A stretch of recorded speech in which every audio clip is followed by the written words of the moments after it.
വളരെ എളുപ്പത്തിൽ നല്ല രുചികരമായിട്ടൊരു മാങ്ങയച്ചാർ തയ്യാറാക്കിയാലോ.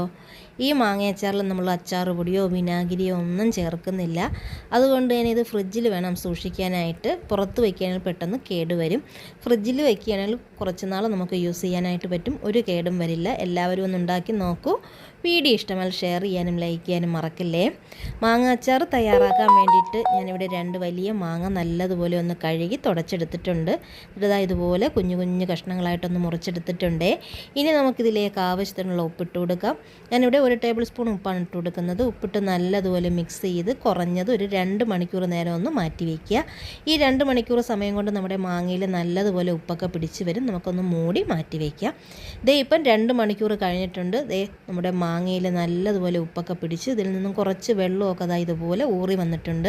ഈ വെള്ളം കളയണ്ട. ഇത് നമുക്ക് അച്ചാറിൽ ചേർക്കേണ്ടതാണ്. ഇനി നമുക്കിതിലേക്ക് 2 ടേബിൾ സ്പൂൺ വെളുത്തുള്ളി, 1 ടേബിൾ സ്പൂൺ ഇഞ്ചി ചെറുതായിട്ട് അരിഞ്ഞത്, 2 പച്ചമുളക്, കുറച്ച് കറിവേപ്പില എടുത്തിട്ടുണ്ട്. ഇനി നമുക്ക് അച്ചാർ തയ്യാറാക്കാനായിട്ട് തുടങ്ങാം. ഒരു പാനിലേക്ക് 3 ടേബിൾ സ്പൂൺ വെളിച്ചെണ്ണയാണ് ഞാൻ എടുത്തിട്ടുള്ളത്. ഇതിന് പകരം നല്ലെണ്ണ എടുത്താലും മതി.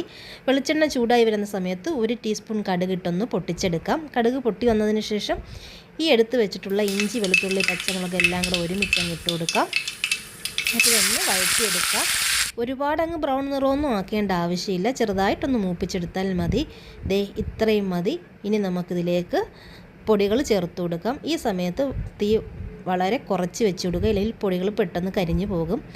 2 ടേബിൾ സ്പൂൺ നിറച്ച് മുളക് പൊടി. ഞാനിതിൽ മഞ്ഞൾപ്പൊടിയൊന്നും ചേർക്കുന്നില്ല, നിങ്ങൾക്ക് വേണമെങ്കിൽ ചേർത്ത് കൊടുക്കാം. 1/2 ടീസ്പൂൺ കായത്തിൻ്റെ പൊടി, 1/4 ടീസ്പൂൺ ഉലുവ വറുത്ത് പൊടിച്ചത്, 1/4 ടീസ്പൂൺ കടുക് വറുത്ത് പൊടിച്ചത്. ഉലുവയുടെയും കടുകിൻ്റെയും അളവ് ഒരുപാട് കൂടിപ്പോണ്ട, എങ്കിൽ ഒരു കയ്പ്പ് രസം വരും അച്ചാറിന്. ഞാനിവിടെ വളരെ കുറച്ച് മാങ്ങ എടുത്തിട്ടുള്ളൂ. അതുകൊണ്ട് തന്നെ ഞാൻ ഈ എടുത്തിരിക്കുന്ന പൊടികളും വളരെ കുറച്ചിട്ടാണ്. നമ്മൾ എത്രത്തോളം മാങ്ങ എടുക്കുന്നോ അതിനനുസരിച്ചിട്ട് പൊടികൾ ചേർത്ത് കൊടുക്കുക.